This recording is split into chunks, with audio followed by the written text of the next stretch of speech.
Netflix का अनजान number the high school catfish आपको बस ये सोचने पर मजबूर कर देता है कि किसी इंसान के दिमाग में ऐसा क्या चल रहा होगा जो उसे अपनी ही बेटी को चोट पहुंचाने पर मजबूर कर देगा। मेरी तरह आप सभी के मन में भी यह सवाल या राय होगी कि केंद्रा ल्यूकारी को क्या हुआ था। क्या वह बीमार थी? क्या सच में 17 साल की उम्र में उसका रेप हुआ था? क्या वाकई उसका अतीत दर्दनाक रहा है? हम कभी पता नहीं लगा पाएंगे, क्योंकि जैसा कि जांच अधिकारी शेरिफ माइक मेन ने कहा, एक बार अपराधी का पर्दाफाश हो जाने के बाद वे अक्सर उसे टालने की कोशिश करते हैं, और यह बिल्कुल स्वाभाविक है, क्योंकि कोई भी समझदार व्यक्ति नहीं चाहेगा कि समाज या उसके आसपास के लोग उसे बुरा समझें।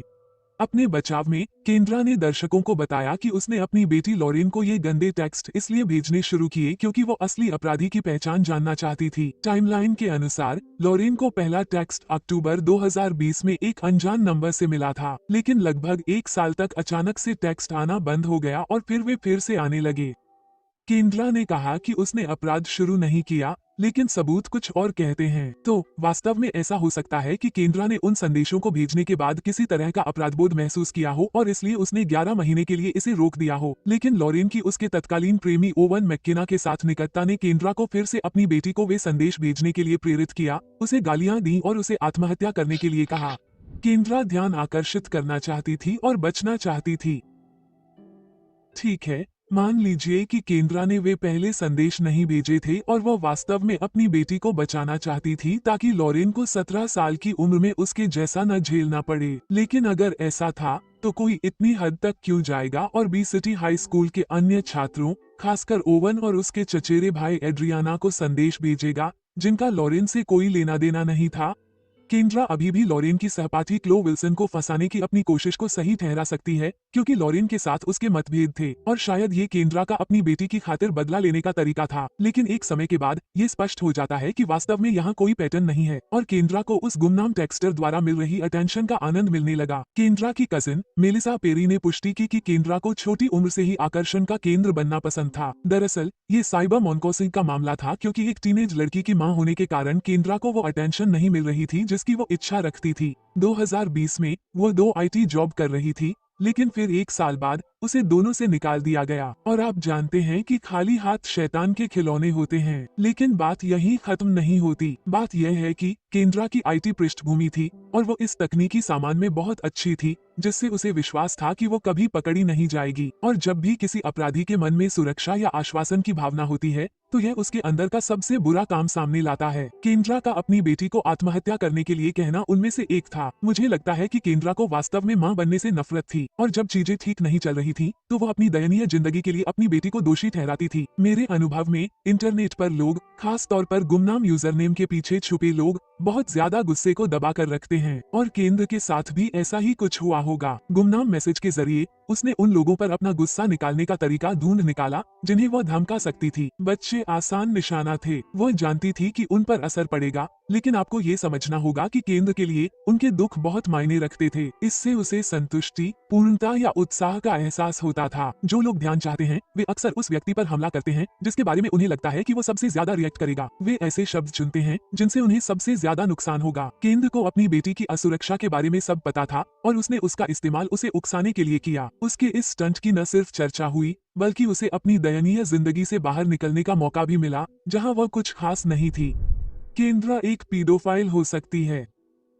सबसे बुरी बात तो यही है। ओवन और लॉरेन के ब्रेकअप और एक दूसरे से मिलना जुलना बंद करने के बाद ओवन ने जिंदगी में आगे बढ़ने की कोशिश की और मिशिगन के पिनकोनिंग में रहने वाली एक लड़की से बात करने लगा। और जैसे ही केंद्रा को उसके नए रिश्ते के बारे में पता चला, उसने उस लड़की की मां का नंबर हासिल कर लिया और उसके इनबॉक्स में गंदे मैसेज भेजने शुरू कर दिए, जिससे उसके पास ओवन से बात करना बंद करने के अलावा कोई चारा नहीं बचा। लेकिन केंद्रा ने ऐसा क्यों किया? ओवन की मां, जिल और कुछ अन्य लोगों का मानना था कि केंद्रा किशोर ओवन के प्रति जुनूनी हो गई थी और उसके साथ किसी तरह का रिश्ता चाहती थी। मूल रूप से मैकेनिस ने केंद्रा पर एक पीडोफाइल होने का आरोप लगाया, एक मां जो अपनी बेटी के प्रेमी के प्रति आकर्षित थी। और जिस तरह के टेक्स्ट और भाषा का इस्तेमाल केंद्रा ने किया, उसके आधार पर मुझे नहीं लगता कि उसे एक पीडोफाइल के रूप में देखना गलत होगा। हो सकता है कि वे सभी स्पष्ट दृश्य विवरण केंद्रा के सपने हों, लेकिन दुर्भाग्य से उस पर इसके लिए कोई आरोप नहीं लगाया गया।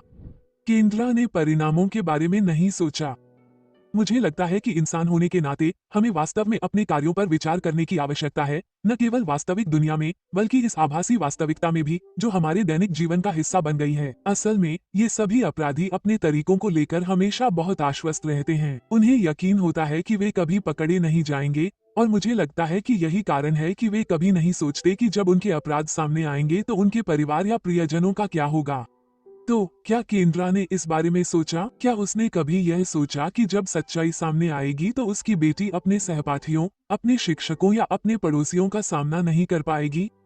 मुझे लगता है कि नहीं, क्योंकि उसे बहुत भरोसा था कि वो कभी पकड़ी नहीं जाएगी। लेकिन अब उसने अपने परिवार को ऐसी मुसीबत में डाल दिया है जिससे वे शायद कभी उबर न पाएं। जिन किशोरों को उसने वो भद्दे मैसेज भेजे थे, उनमें से कई जीवन भर के लिए सदमे में हैं। मुझे लगता है कि हमें यहाँ ये समझने की जरूरत है कि इस मामले में हमारे कार्यों, हमारे शब्दों के परिणाम होते हैं। हमारी दुश्मनी, वो ऑनलाइन हमले और वो नफरत किसी व्यक्ति के जीवन को तबाह कर सकती है। यह उनके जीवन भर उनके साथ रह सकती है, भले ही हमें इसका एहसास न हो। इसलिए इंसान होने के नाते ये हमारा कर्तव्य है कि हम इस बात के प्रति सचेत रहें कि हम क्या कहते हैं और कैसे कहते हैं। मुझे वाकई उम्मीद है कि केंद्रा को मनोवैज्ञानिक इलाज मिलेगा और उसे अपने भूतों पर काबू पाने में मदद मिलेगी ताकि वो फिर से अपनी पुरानी हरकतों पर न लौट सके। उसकी बेटी अपनी माँ से दोबारा मिलने के लिए बहुत उत्सुक है और हम बस यही उम्मीद कर सकते हैं कि वो अपनी इच्छाओं का शिकार न बने और अपनी बेटी की जिंदगी को फिर से बर्बाद न करने की पूरी कोशिश करे।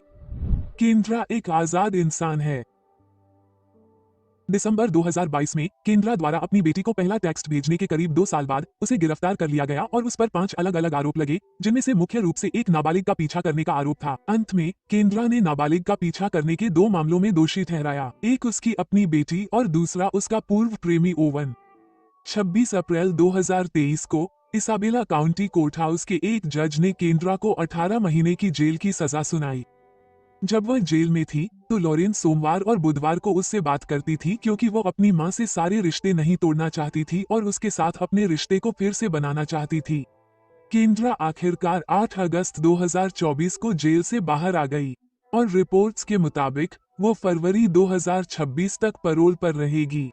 और भले ही उसने अपनी सजा काट ली हो, लेकिन वो अपनी बेटी से नहीं मिल सकती क्योंकि राज्य के अटॉर्नी कार्यालय के साथ उसकी याचिका के सौदे के तहत उसे लॉरेन के साथ कोई भी शारीरिक संपर्क करने की अनुमति नहीं है। खैर, अच्छा हो या बुरा, लॉरेन अभी भी ईमेल और टेक्स्ट के जरिए उससे संवाद करती है। हमने उनमें से कुछ को डॉक्यूमेंट्री में भी देखा और वे मुझे बहुत परेशान करने वाले लगे। मुझे वाकई उम्मीद है कि उसे वह मदद मिलेगी जिसकी उसे जरूरत है ताकि वो फिर से किसी और की जिंदगी बर्बाद करने की कोशिश न करे। आज तक केंद्रा एक स्वतंत्र व्यक्ति है जो अभी भी मिशिगन में रहती है। वो नेटफ्लिक्स की डॉक्यूमेंट्री का भी हिस्सा थी जहां उसने अपनी कहानी का पक्ष बताने की कोशिश की, लेकिन ये दर्शकों को तय करना है कि वो सच कह रही थी या अपने बहानों से अपने अपराधों को छिपाने की कोशिश कर रही थी।